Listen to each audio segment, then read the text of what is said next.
Can we not even get a man in Afghanistan, the America, as big as we are? We can't even take care of some. Well, specifically, though, I mean, why was he telling you this? Was this just a side issue?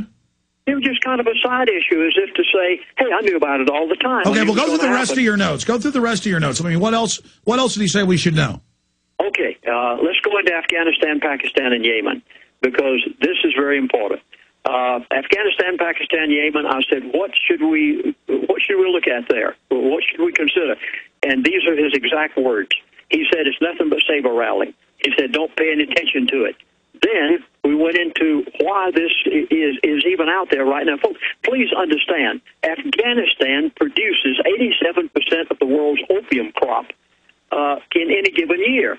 That means that more than 90% of the heroin in Great Britain and the world comes from Afghanistan, and banks in the world banks now, not just American banks, banks all over the world, in transfer of funds from the opium trade alone in any given day, transfer more money than any other one product on the face of this earth, and that means that they're making literally billions of dollars off of opium trade transfer of funds. And really, when we went into Afghanistan, we didn't do anything in the world but go in there to protect the bankers' interest.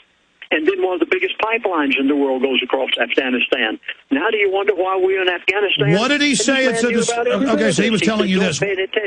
Lindsey Williams, what did he say this was a distraction from? He said this was a distraction from some major issues, whatever they want it to be at that particular time. He didn't mention the distraction, but it definitely distracts. Did he say anything about Iran? Did he say anything about Iran? Oh, positively. I mean, he's very firm about Iran. He said there is not going to be any war with Iran right now. He said, Chaplain, don't be concerned about it. Sleep well at night. Those are my words. Those are not his. You don't have to be worried about it. It'll be a year to a year and a half before there is war with Iran. Now, folks, you've got to remember. Wait a minute. He said they are. Hold on. He said they are going to attack in a year and a half? He said there will be more in the Middle East somewhere a little after a year and a half from now. But he said, we don't want war with Iran right now. And he said the only way that war with Iran right now is going to take place if Israel starts it. He was very firm about this. So that would be right before a year and a half would be going into the election. They may start a war then. Oh, it very well could take place. In fact, he said positively war is planned. I mean, there's no question, but they're on the drawing board. Lindsey, millions of people are listening. Tell us what else on your notes he said is going to happen in the next year. Well, he said, first of all, there's going to be some major upsets in the elections. Of course, that's nothing new. Knew that. I've got to go to Dubai and Dubai World. He spent a lengthy period of time in the course of our conversation on the derivatives. And, oh, my goodness, very few people even know what a derivative is. I know you've covered it on your program, but the average American, even some businessmen don't. He said, Chaplain, distinguish between Dubai City and Dubai World. Because he had told me back a year and a half ago that Dubai City was going to become a ghost town. In fact, Alex, I appeared on your show and made the statement that Dubai City would become a ghost town and that there would be some major problems over there financially. I was laughed at. People thought I was crazy. They said you shouldn't say things like this. Now, he comes along and says, Chaplain, distinguish between Dubai City and Dubai World. Now, many of you will remember back about 4 or 5 years ago during the Bush administration, Dubai World, not Dubai City, but Dubai World tried to take over the management of all of our port facilities in America. Over 40 of them. Said, Congress, you can't do it. Well, he said, Chaplain, Dubai World is the greatest promoter and creator of derivatives in the world today. And he said because of Dubai World's default on $80 billion back over the Thanksgiving holidays, he said it has jeopardized the entire world's banking system, and the average person has not the slightest idea how close to default the whole world's banking system is because of Dubai World, whose tentacles literally reach into every nation on the face of this earth with all of their financial involvements. He said, watch Dubai World, and he said you're going to see some major things. Then is when he went into the fact that you're going to see some other OPEC oil-producing countries. Now, that includes more than just the Middle East. That includes Nigeria, that includes Mexico, that includes this brings up a whole different world. And all these countries that are all producing, that are a part of the OPEC arm, he said you're going to see one after the other have financial problems, do the same thing that Dubai World did. Alex? And let me add this. This is a prisonplanet.com headline right now, and it quotes mainstream news articles. Prominent investor, pound could collapse within weeks. British currency is on the brink, according to billionaire financier Jim Rogers. And we know it's even coming out in the European Parliament that Goldman Sachs, J.P. Morgan Chase, and others are engineering this total global meltdown. They robbed us so they'd be flush in cash a year and a half ago with the banker bailout. Now they're moving into phase two. Did he talk about about the bankers and where we go after a year? He only talked about the fact that you see, everything really revolves around crude oil. It's the standard currency of the world. And whenever crude oil prices go to and stay about where they're doing right now, between $70 and $80, which is $50 worth of purchasing power, but yet it takes Saudi Arabia $80 in purchasing power of the American dollar to even be able to maintain their infrastructure. What he's basically saying is this whole thing is going to collapse like a dominoes. And he said, you just be ready for the fact that one after the other are going to bite the dust, as Dubai World did.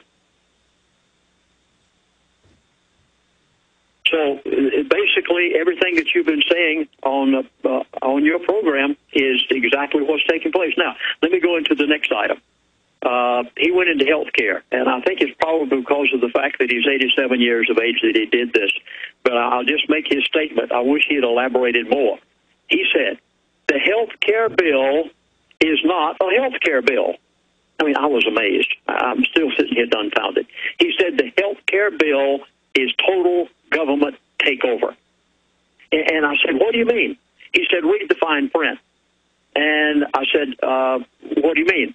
And he said, health care bill basically in a nutshell is gun confiscation, is euthanasia, is electronic chip control. I mean, there's so much involved in this health care bill. I'm so glad that people are rising up and saying we aren't going to go along with this, Alex. All right, Lindsey, incredible information. We're going to take calls on the other side of this break. The toll-free number to join us is 1-800-259-9231, 800-259-9231. As Ron Paul, myself, and many others have said, ahead of the globalists and their controlled financial collapse we've been talking about for over a decade, we have to get the word out about how they are behind it, and they are the people that need to be brought to justice. If we don't identify them as the enemy to the public, they'll have the collapse and use it to take over, instead of the collapse being used to bring them to justice and get our planet back. Stay with us. Lindsey Williams, our guest for the rest of the hour. We appreciate him breaking this here. I have full confidence that he's telling us the truth. Dr. Stan Monteith's actually called and talked to this former oil company CEO. We know the info's turned out to be very accurate in the past. I wish it wasn't accurate. Hopefully, if we get the word out about what these people are doing, we can stop this. But I don't know. Let's go ahead and talk to Jim in New York. You're on the air with Pastor Lindsey Williams. Yes, hi, Alex. This is Pastor Williams. Hi, Jim. Hi, how are you? I don't want to be controversial, but I have a problem with something that you said at the beginning of the show. Alex had asked you about had you talked about with anybody else about the situation, and it's just not true that you didn't, because I heard you on Dr. Stan over a month ago. No, that was a separate interview. This is another phone call. Exactly what he's saying today. No, he called me. You're not listening. He called me a month ago and said he'd talked to him again, and it was some similar info, but he talked to him again yesterday. Lindsey, you want to comment to this? That's exactly right, and the information that I received on yesterday, I am backing up some of it with the things that he said a month ago, because in order to understand the things he said yesterday, I have to know what he said. Yeah, Jim, we went back to 2 years ago and to a year ago, too, and I'm sorry if that got confusing. But, no, I know Lindsey called me a month ago, and I meant to get him on. It just fell through the cracks. But, no, he called us yesterday and talked to him again. I mean, look, Dr. Monteith has talked to this guy. Lindsey, before all this happened, years ago, wrote books about it. This guy's name is in there. We're not just saying who his name. Look, Jim, here's my question. Did oil go up to 150 like Lindsey said he said it would? That sounded crazy. It happened. Did it go back down like he said? Now, the guy was wrong about saying that the elite wouldn't let Obama in, and Lindsey's talked about that. But anything else, Jim? No, Alex. Okay, I appreciate maybe I'm misunderstanding this, but basically what he's saying today is what he said on Monteith a month ago. Anybody can go to Radio Liberty and listen to it and see the date. It's not a problem. Look at Israel, Hamas, Mossad, all of these things are brand new that he had never mentioned to me before. No, I understand. Look, Lindsey, I already know you're telling the truth, so that's fine. People sometimes get confused, but I hear what Jim's saying as well, because we're mixing the last 2 years all together here.